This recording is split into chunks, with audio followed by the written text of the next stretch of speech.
कसरीचं जीवन, लेकरांचा आजार, रानोभार हिंडून गौऱ्या लाकडाची खोडका जमा करायची आणि डोळ्यातले अश्रू डोळ्यातच आठवायचे.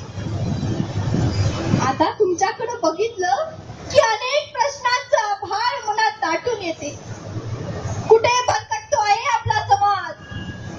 का फितूर होतात ही आपली माणसं? का आपापली वेगळी चूल मांडून पोळी भाजण्यात मशगूल आहे ती मतलबी माणसं? अरे खरंच जीवाचं रान केलं या रमानं आणि माझ्या साहेबांना तुमच्यासाठी. तुम्हाला उगेच मोठेपणा सांगत नाही, पण आठवण करून देते मी तुमच्याकरिता. काल 26 जानेवारी प्रजासत्ताक दिनाच्या प्रभात फेरीत पुन्हा जय जयकार करत चालली होती ती मिरवणूक.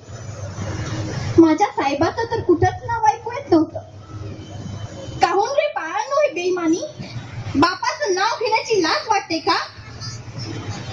अरे 2 वर्ष 11 महिने 17 दिवस रक्ताची शाई करून या देशाची घटना लिहिणाऱ्या भीमराव रामजी आंबेडकरांचं नाव न घेण्या इतपत दहशत पसरवली गेली आहे का तुमच्यावर? याला कारण इथली प्रस्थापितांनी बनवलेली वर्ण व्यवस्था. अरे या व्यवस्थेने तुमच्या भोवती आवडलेले गुलामीचे फास अजून कसे निखळून पडत नाही. अजूनही तुमच्या दात खिळ्याचे भीम म्हणण्यासाठी उघडत नाही.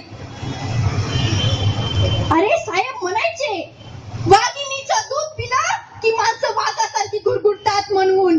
तुम्ही कोणच्या गधडीचं दूध पिला म्हणून तुम्ही आपसातच भांडायला लागलेत आणि आपली वेगळी चूल मांडायला लागलेत. स्वतःची घरं सजवली की झालं का? अरे या वंचित राहिलेल्या समाज बांधवांकडे बघा.